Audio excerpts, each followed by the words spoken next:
In every great city, there are windows that hold not only goods for sale, but silent stories. Behind glass, mannequins stand in patient ranks, displaying coats and gowns, hats and gloves, never moving, never speaking, merely enduring the gaze of those who pass. Yet on one particular afternoon, in a department store belonging to a certain Mr. Floman, something different happened. A small yellow creature from the borderlands of fairyland fluttered past, took a liking to a wax lady, and decided it would be amusing to give her what no dummy had ever had before. A living breath, and with it the confusion, wonder, and brief sorrow that come with being alive. Chapter 1. The Yellow Ryl and the Bargain Window. Far above the paving stones and the clatter of the city street, between chimneys and telegraph wires, something bright and quick moved through the air. It was not a bird, though it fluttered, nor an insect, though it darted with sudden changes of direction. It was Tanko-Mankie, a Yellow Ryl, a sort of elf given more to mischief than to kindness, more to pranks than to pity. No mortal eye marked his passage. People went about their business, their faces turned to shop windows, their thoughts laden with lists and letters and bills. Yet Tanko-Mankie saw them all, for his sharp fairy gaze missed little. He found amusement in the way humans hurried on tired feet, the way they crowded at crossings, the way their eyes shone at the sight of a bargain. Mr. Floman's department store occupied a wide corner. Its ground floor windows were broad panes of glass, polished so carefully that they showed more of their contents than of the street's reflection. Behind one such window stood the wax lady. She was posed with practiced art, one foot slightly advanced, her stiff head turned just enough to suggest she might, under different circumstances, glance over her shoulder. Her eyes, painted a clear blue, stared forever at the scene beyond the glass. Her hair, molded in waves and curls, was yellow as straw freshly threshed. The costume she wore, a gown of fashionable cut, imported from Paris, at least in name, hung properly from her wooden frame. In her left hand, held upright as if she were making an announcement, was a card upon which the window trimmer had written in bold letters an invitation to desire, a declaration that this stylish costume, once valued at $20, had been reduced by the mysterious arithmetic of commerce to $19.98. Before the glass gathered a little crowd of women. Some wore plain garments, shiny at the elbows. Others had better cloth and newer hats, but all had eyes trained by long practice to weigh value, cut, and stitching. They scanned the dummy's dress critically, noting the set of the waist, the fall of the skirt, the lie of the lace. Some pursed their lips, others whispered to friends. One or two mentally counted the coins in their purses. Tanko-Mankie hovered for a moment, watching this assembly with twinkling interest. To him, the wax lady's utter stillness amidst such scrutiny presented an irresistible opportunity. Mischief, to his kind, is a kind of art. He flitted closer to the glass, passed through it as easily as through mist, and came to hover in front of the dummy's face. Her painted eyes did not move. Her painted lips held their slight, unnatural smile. "Let us see what the world looks like from behind those eyes," the Yellow Ryl murmured to himself. He leaned forward and breathed upon her smooth forehead, once, then again. The breath of a fairy is not like the breath of a mortal. It carries with it fragments of dawn breeze, whispers of leaves, the smallest echoes of ancient enchantments. On the second breath, something changed. It was subtle at first, a faint stirring beneath the waxed skin, a quiver in the rigid posture. If any of the women outside had been able to see as Tanko-Mankie did, they would have witnessed a miracle. The dummy's awareness awoke. She did not gasp, for her chest and lungs were, in truth, only wooden hollows. But within her, something akin to breath began to move. She felt the cold surface of the glass a few inches from her face, the weight of the card in her unmoving hand, the pressure of the shoes against her feet. Sensations, where none had been before, flooded into her in a bewildering wave. Yet outwardly, she remained still. The newness of existence is often paralyzing. She had no words yet for what was happening, no habits, no memory. She could not know that she was the only mannequin so favored or cursed in all of Fairyland's knowledge. Tanko-Mankie's gurgling laugh rippled through the air like the sound of water in a hollow tree. Satisfied that he had set a complicated wheel in motion, he darted away. Another might have stayed to guide this newborn mind, but guidance was not the Yellow Ryl's pleasure. He preferred to disturb the calm and see what ripples followed. Outside, the women continued their debates about value and fit. Inside, behind the glass, a wax lady held her card and silently began to wonder what precisely she was. Chapter 2. Waking. Behind glass. Evening deepened. The crowd thinned as women turned toward home, arms full of parcels or pockets still clutching saved coins. Gas lamps flickered to life along the street. Within the store, clerks folded the last garments, cashiers balanced their books, and the hustle of commerce subsided into the softer sounds of closing. The dummy, still motionless in posture, felt the passing of time not as the ticking of a clock, but as a slow unfurling of awareness. Her new thoughts moved like someone learning to walk, halting, uncertain but determined. When at last a store employee came to draw down the window shades, her view of the street vanished. The card in her hand now faced only pale fabric. The women who had stared and judged were gone. One by one, the workers departed, their footsteps echoing away across the tiled floor. Keys turned in locks, the great doors shut with a final thud. Within the vast building, only dim lamps remained, left for the benefit of the janitor and the cleaning women who would scrub and sweep until late. The window space in which the dummy stood was more like a small room than a simple alcove. Boards enclosed its back and sides. A narrow door on one side allowed the window dresser to enter. No one glanced into this space as they passed. To them, the figure within was as lifeless as the cutouts in a milliner's catalog. But when the last footsteps had passed, when only the faint scrape of mops on distant floors remained, the wax lady's patience at last sprouted into action. First, she dropped the card. It slipped from her stiff fingers and fell face down among the folds of fabric at her feet. Then, slowly, she bent at the waist and sat upon a nearby pile of folded silks. The sensation of sitting was remarkable. The cloth beneath her compressed, offering a kind of resistance. Her body, having known only rigid support before, now experienced balance and imbalance. She wobbled, then steadied. Now that her painted eyes faced something other than the never-ending parade of passers-by, her mind turned inward. Who was she?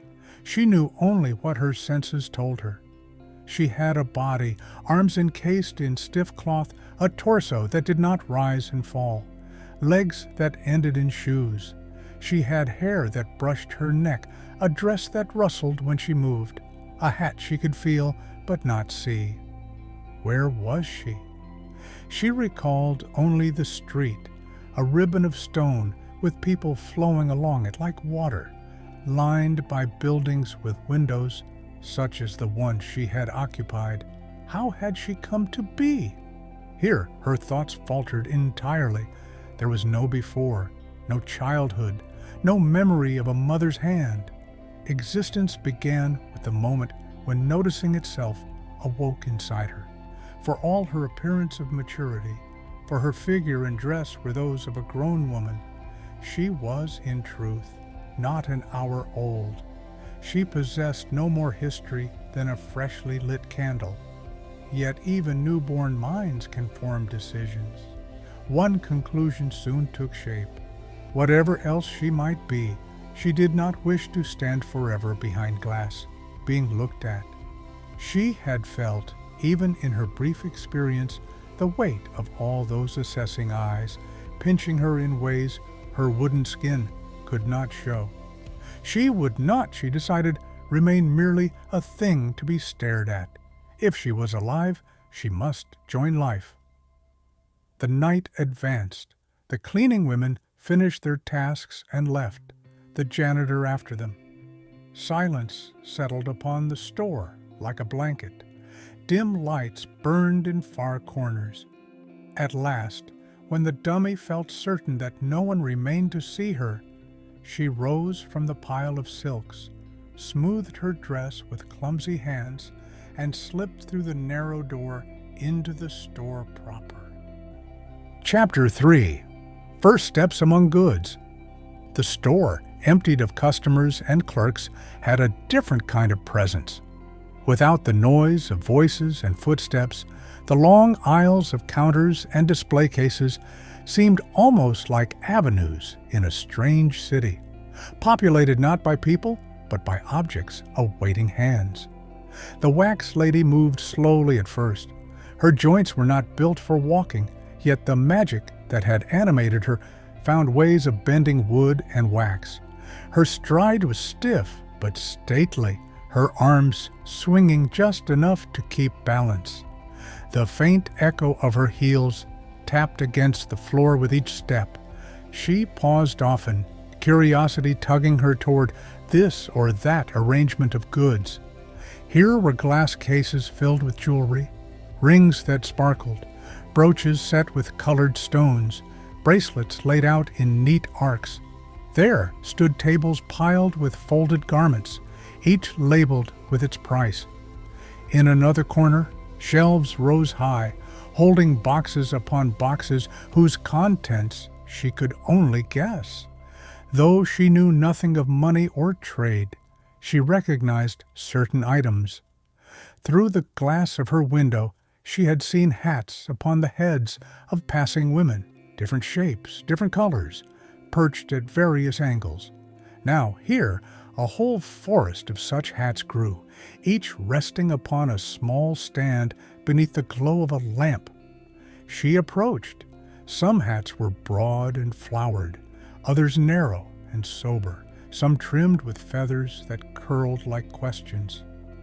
One, with a cluster of pale blue blossoms, caught her fancy. She lifted it carefully and settled it atop her yellow hair, feeling the band embrace her head. How did she know to glance at the nearby mirror? Perhaps the magic that animated her carried with it some small parcel of human habit. Perhaps the glass itself, by its very nature, called eyes toward it. In any case, she turned, saw her own reflection, and met her own gaze for the first time. It was a startling moment. She had seen many faces among the crowds outside, but none that she recognized as belonging to herself. Now, in the mirror, she saw a woman in a bright dress and hat staring back at her, eyes wide with wonder. The hat, to an experienced observer, did not match the gown's fabric or color, but she had no sense yet of such niceties. She smiled, more because she had discovered that she could alter the shape of her lips than because she felt the emotion fully.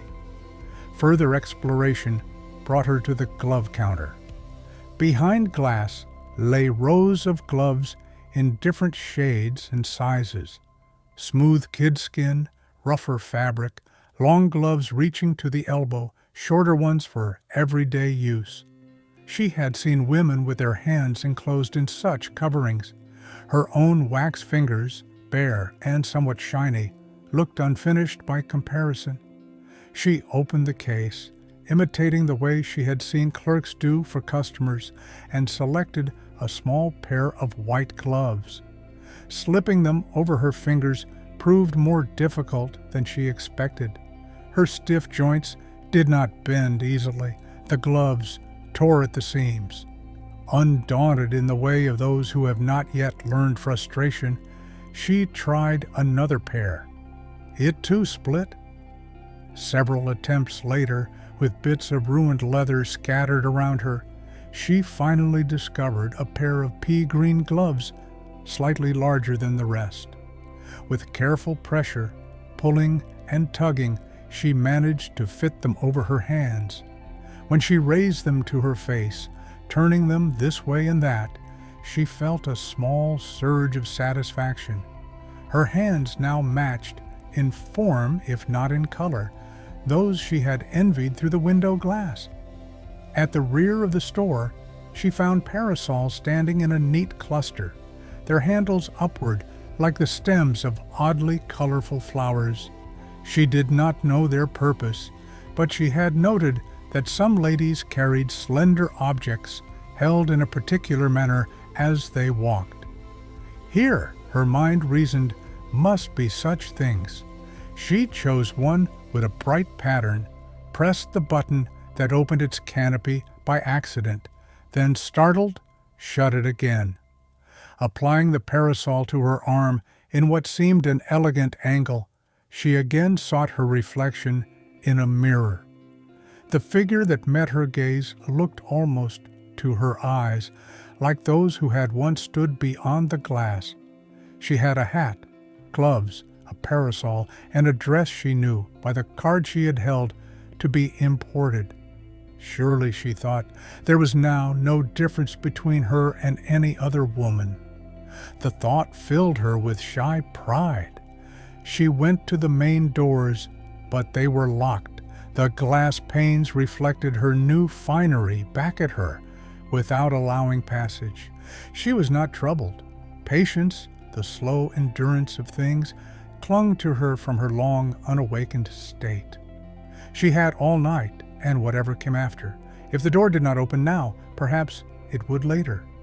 Until then, simply being alive, able to move, to choose, to look, was new enough. She found a stool, sat, and waited quietly as the dark outside ebbed into gray and then into pale morning. Chapter 4. Into the Morning Crowd. When the janitor arrived at dawn, keys jangling, he expected nothing more unusual than a scuffed floor or a forgotten handkerchief. He opened the main doors, yawned, and turned inward, only to see a sight that sent his senses spinning. From the direction of the front window walked the wax lady. He knew her well in one sense. He had scrubbed the floor beneath her window 100 times, had dusted the hem of her dress, and straightened the card in her hand. She had stood there lifeless through seasons of rain and snow. Now she swept past him with measured grace, hat perched on her yellow curls, parasol on her arm, gloves smoothing her hands. Her face, though still waxen, bore an expression of mild purpose. The janitor's legs folded as if someone had knocked them from behind. He sat down abruptly on the threshold, eyes bulging. A chill pricked the nape of his neck. Had he seen a ghost, he might have been less stunned. Ghosts belong, in a way, to the realm of expectation. But to watch a familiar dummy stride away into the street as if she had always possessed The right to do so was almost too much for his morning mind. He might have fainted outright had not his elbow struck the corner of the door, sending a jolt of pain up his arm. The shock brought him back to himself. By the time he scrambled to his feet and peered outside, the wax lady had turned the corner and disappeared into the city's waking bustle. Oblivious to the havoc she had left in the man's nerves, the dummy moved along the sidewalk, her stiff gait blending in more than might have been expected. It was still early. People were hurrying, heads bent, thoughts somewhere between sleep and labor. Her reasoning was simple. She lived now, and therefore her role must be to do what the living did. She had no sense of being unusual, no notion that wood and wax should behave differently from flesh. Confidence, that often fragile quality in humans, stood firm in her precisely because she lacked the experience that usually shapes it. She noted that many of those around her, especially young women, slipped into doorways marked by aromatic steam and the clatter of dishes. The smell of coffee drifted out, though to her, scent was a faint, curious tickle rather than a hunger-stirring force. Still, imitation tugged at her. She stepped into one such place and perched gracefully upon a stool at the counter, arranging her parasol and smoothing her skirt as she had seen other patrons do. A girl at the next stool, wearing a blouse weary from many washings, spoke to the man behind the counter with practiced briskness, asking for a simple breakfast.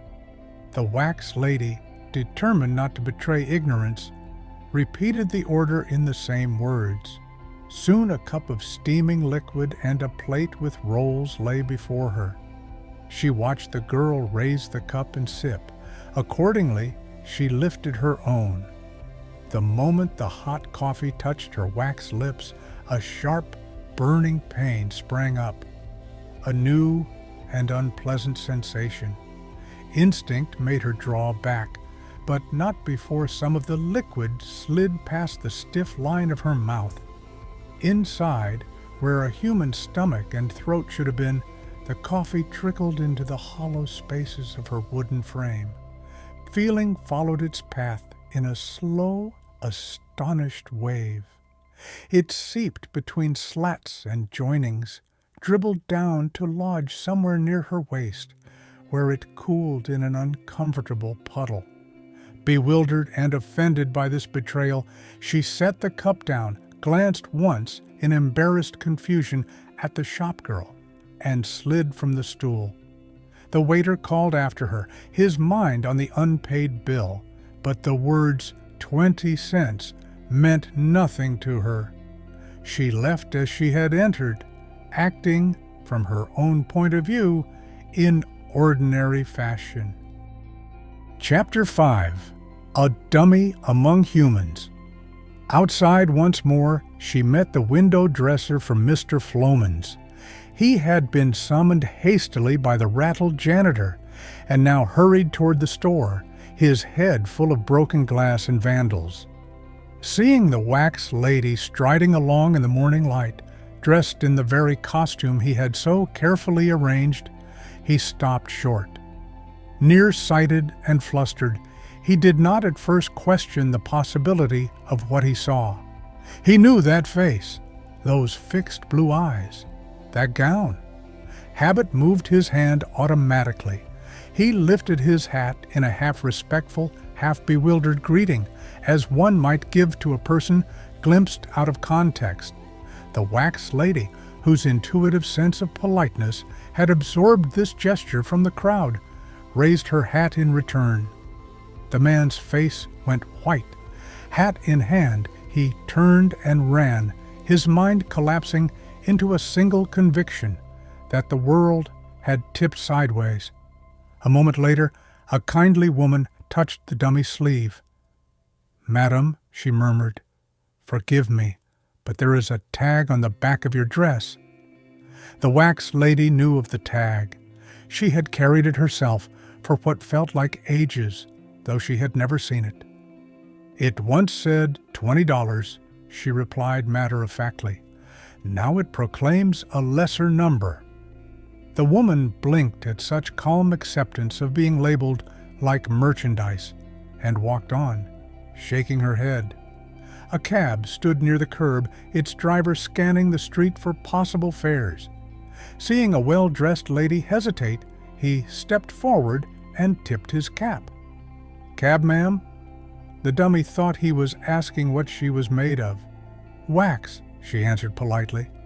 He stared as if she had answered in an unknown language, then stepped back, muttering. "Morning papers!" cried a newsboy, weaving through the passers-by with practiced agility. "All the latest!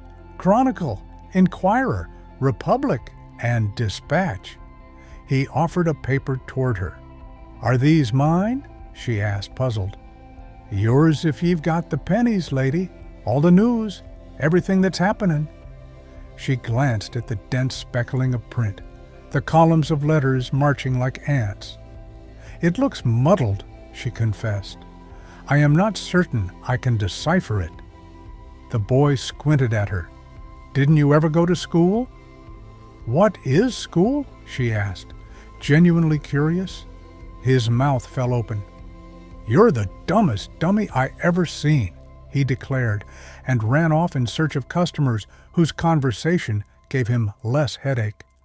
His words lodged in her like a small stone. Dummy. She had heard the term now twice, and both times it carried a sting. She walked on slowly, her parasol swinging at her side, and wondered, did she truly differ so much from those around her? She had a dress, a hat, gloves. She walked as they walked, sat as they sat. Yet their reactions to her grew increasingly strange. Fear, amusement, impatience, disbelief.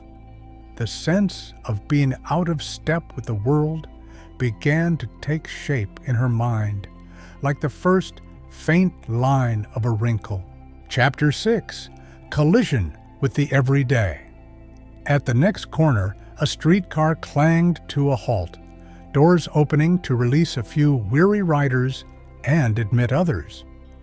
Observing that this was a common means of travel, the wax lady stepped aboard. She chose a seat near the back and settled into it, arranging her skirt carefully. The car jolted forward. She watched houses and shops slip past the windows, marveling at the changing views. The people around her seemed absorbed in their own thoughts. Some stared at newspapers, others at nothing in particular. No one seemed inclined to speak. After a few blocks, the conductor made his way down the aisle, his coin changer jingling softly. When he reached her, he held out his hand. "Fare, please." His tone suggested this was a routine request. She looked at his hand, then at his face. "What is fare?" He frowned, thinking she jested. "The price of a ride," he said more sharply. "Come now, pay up or step down." Comprehension failed her utterly. She had no notion of money or of services purchased by coins. She stared at him, mind scrambling for meaning. Impatience flared in the conductor. He grabbed her arm to yank her to her feet. To his surprise, the limb under his fingers felt neither soft nor yielding. It was hard, unresponsive, like wood sheathed in cloth. He bent closer, peering at her face. The smoothness of her skin, the fixedness of her expression, the faint seam along her jaw became suddenly significant. With a strangled cry, he let go and stumbled backward. "She's not human!" he shouted. She's one of them window figures." Panic can be as catching as any disease. The other passengers, hearing the shout without understanding it, leapt from their seats, each imagining some entirely different danger. The motorman, seeing movement in the car behind him and hearing cries, assumed a collision, and abandoned his post. The streetcar rolled forward uncontrolled for several yards before coasting to a stop. The wax lady, seeing everyone else flee, stepped down as well, though more from habit of imitation than fear. Unfortunately, in following the crowd, she walked directly into the path of another car coming swiftly from the opposite direction. Shouts rose, "Look out! Stop! Hold her back!" But it was too late. The car struck her. Her body, being stiff, did not bend easily. Instead, it was flung aside and dragged along the track for some distance before the motorman, white-faced, brought his vehicle to a grinding halt. A policeman rushed forward, heart pounding. He had seen accidents before, had lifted injured people with care, and heard their moans.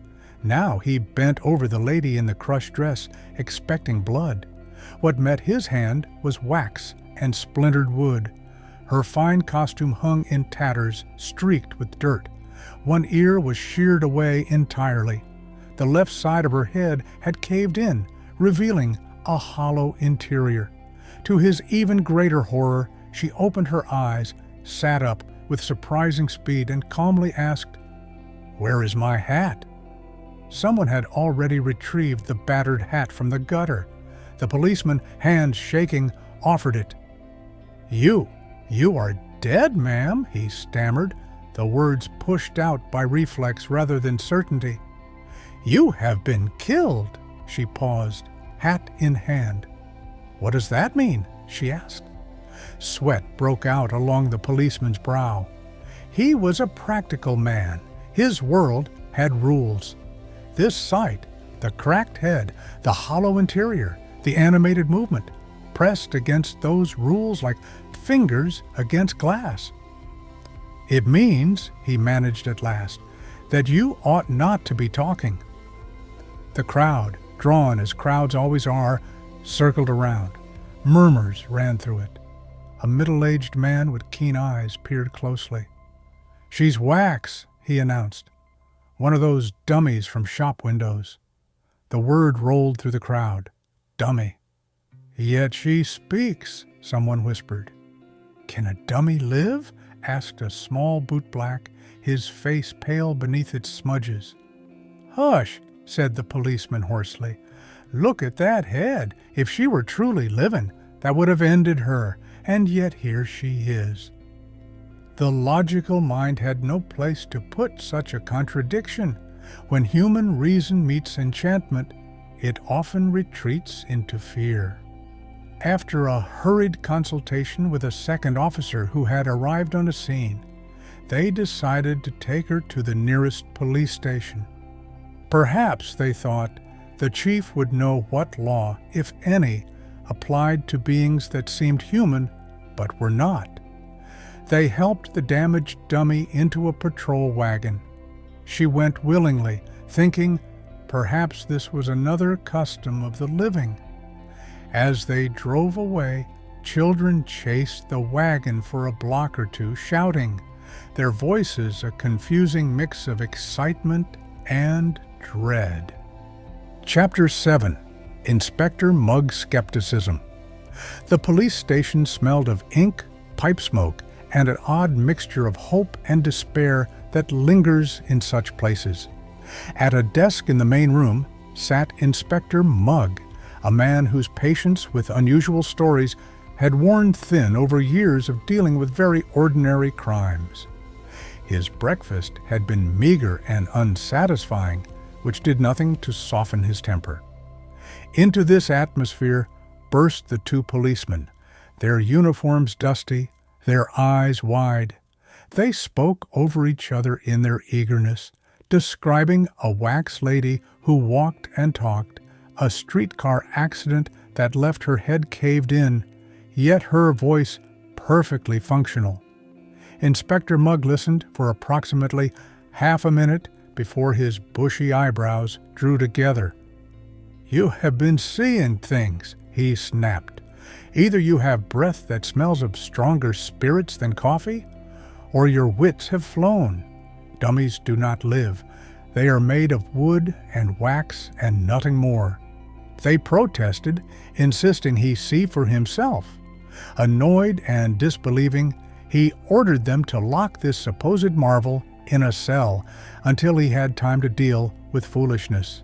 So, the wax lady found herself behind iron bars, sitting on a narrow bench, her parasol still clutched in one hand, her torn dress arranged as decently as its damage allowed.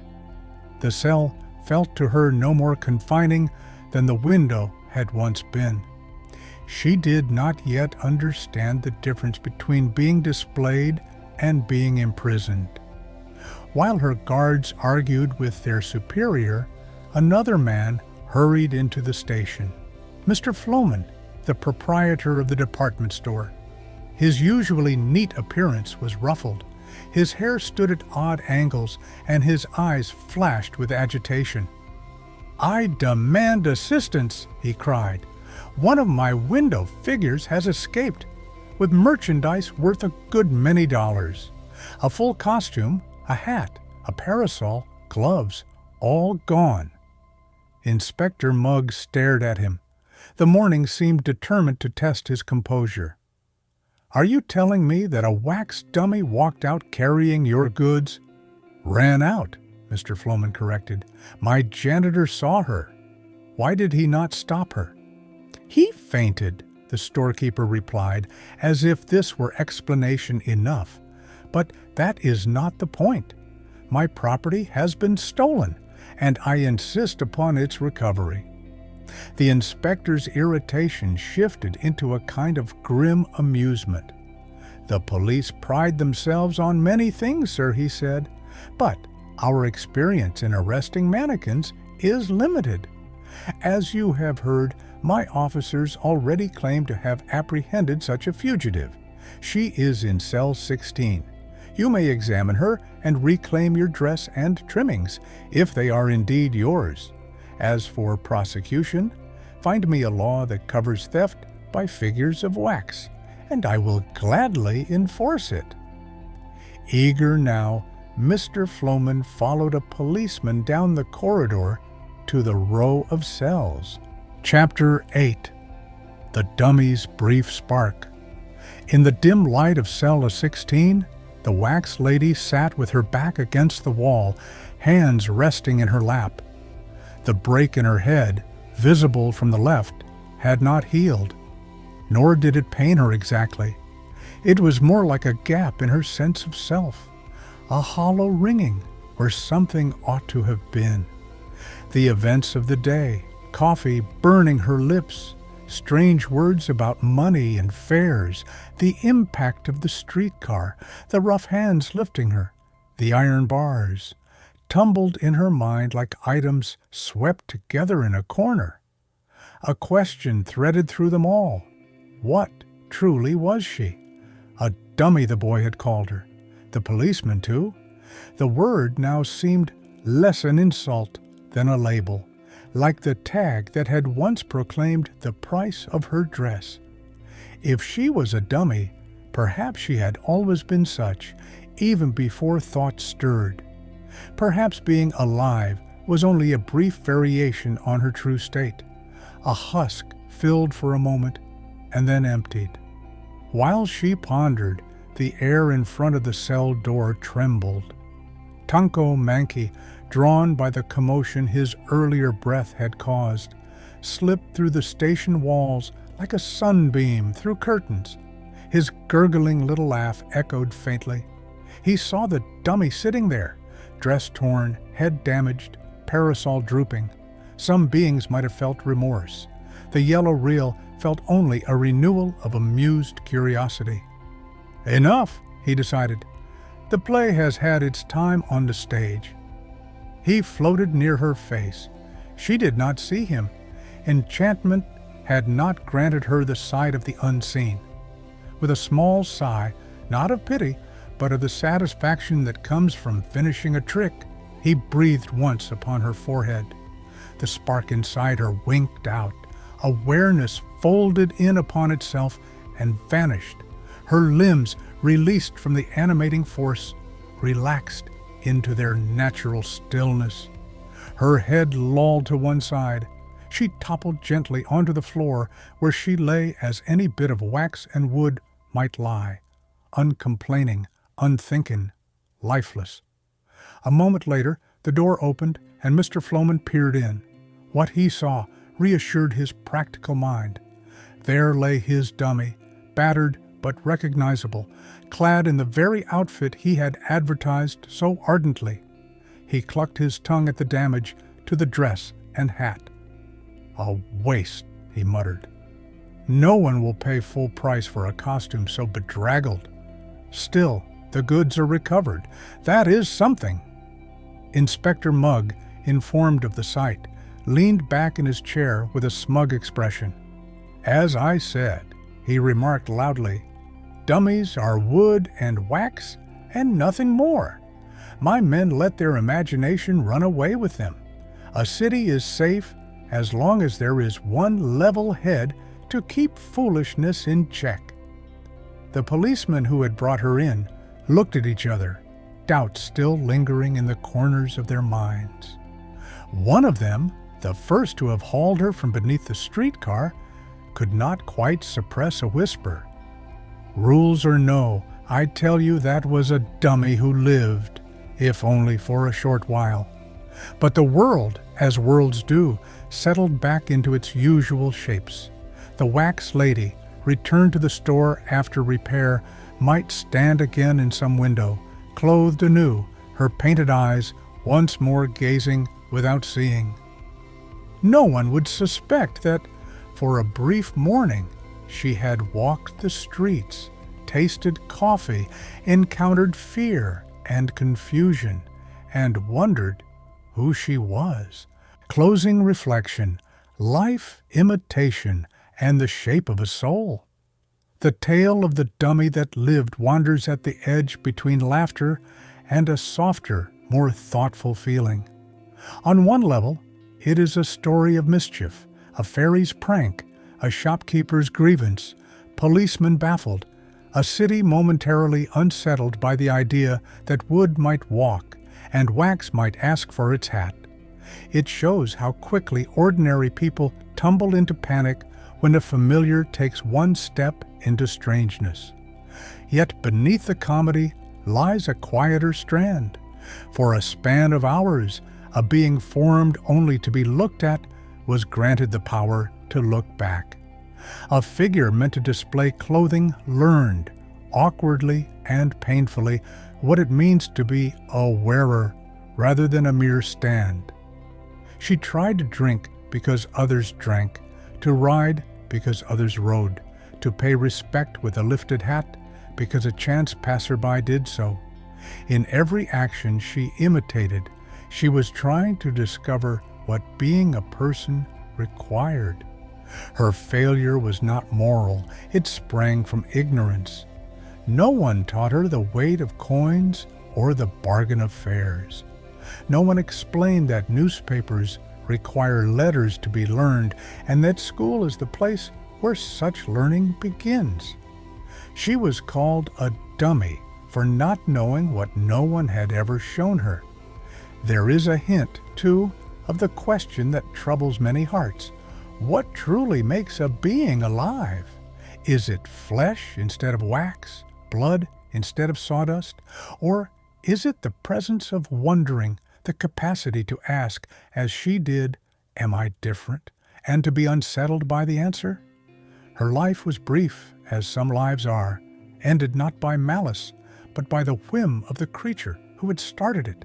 Yet, in that short time, she glimpsed both kindness and cruelty, ridicule and politeness, danger and odd little moments of grace. She was offered coffee by a waiter, help by a woman who noticed her tag, a hat by a trembling policeman who believed her dead and yet still honored her wish. For listeners, perhaps the story carries a small reminder that many who move awkwardly among us, who do not quite know the rules, may be as newborn in understanding as the dummy in the window. Their missteps can irritate or amuse, but they also invite patience. It is easy to call someone a dummy, harder but wiser to see the struggling awareness behind the stiff gestures. As for Tanko-Mankie the Yellow Ryl, he doubtless flew off in search of some fresh mischief. Fairies, unlike dummies, seldom pause to ponder the consequences of their games.